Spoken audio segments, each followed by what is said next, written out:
BNP চেয়ারপারসনের সাবেক উপদেষ্টা ও সাবেক ঝিনাইদহ জেলা বিএনপির সভাপতি মরহুম মশিউর রহমানের কবর জিয়ারত করেছেন গণ অধিকার পরিষদের সাধারণ সম্পাদক মোহাম্মদ রাশেদ খান।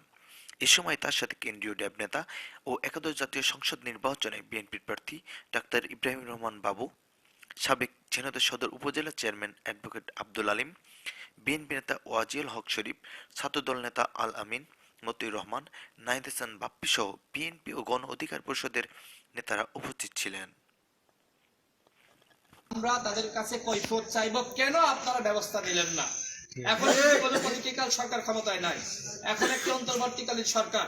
এই সরকার আমাদের সকলের সরকার, সুতরাং এই সরকারকে আমরা সহযোগিতা করছি। একই সাথে আইন শৃঙ্খলা পরিস্থিতি নিয়ন্ত্রণ এবং দেশ যাতে ভালোভাবে চলে, দেশের মানুষ ভালো থাকে, নিরাপদে থাকে, সেই জন্য অবশ্যই তাদেরকে জনগণের পাশে এসে দাঁড়াতে হবে। আমি বক্তব্য বাড়াচ্ছি না, আমি সর্বশেষ বলবো, এক থাকি, একতাবদ্ধ থাকি, এই ঝিনাইদহকে আমরা সবাই মিলে গড়ে তুলি।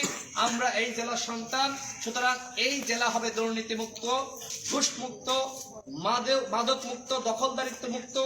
এই জেলা একটি রোল মডেলের জেলা হবে, যে জেলা হবে বাংলাদেশের সব থেকে সেরা জেলা, যে জেলা হাসপাতালে চিকিৎসা থাকবে, যেখানে কোনো একটি প্রতিষ্ঠানে অফিস আদালতে দৌরাত্ম্য থাকবে না এবং মানুষ সেবা পাবে। সেই কাঙ্ক্ষিত স্বপ্নের জেলা বাস্তবায়নের জন্য আমরা তরুণ প্রজন্ম, বাবু ভাই এবং আমি, রাশেদ খান, আমাদের আলিম ভাই, শরীফ ভাই, সাখাত ভাই সহ আমরা একসাথে কাজ করছি এবং আমরা অন্যদেরকে আহ্বান জানাবো, আসুন আমরা একসাথে কাজ করি।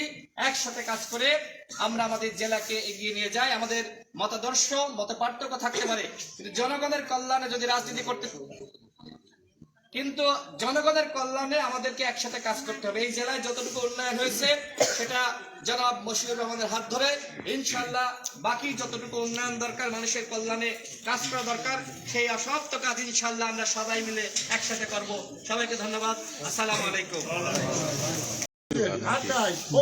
যোগাযোগ করেন, কিন্তু আমি বাবু আমরা কি আপনারা করলেন এইটা আমাদের কেন্দ্রীয় নেতার শুরু করে ইভেন আমাদের জেলা প্রেসিডেন্সির ভিপি রাষ্ট্রপতির সাথে হোটেলে দেখা করেছে,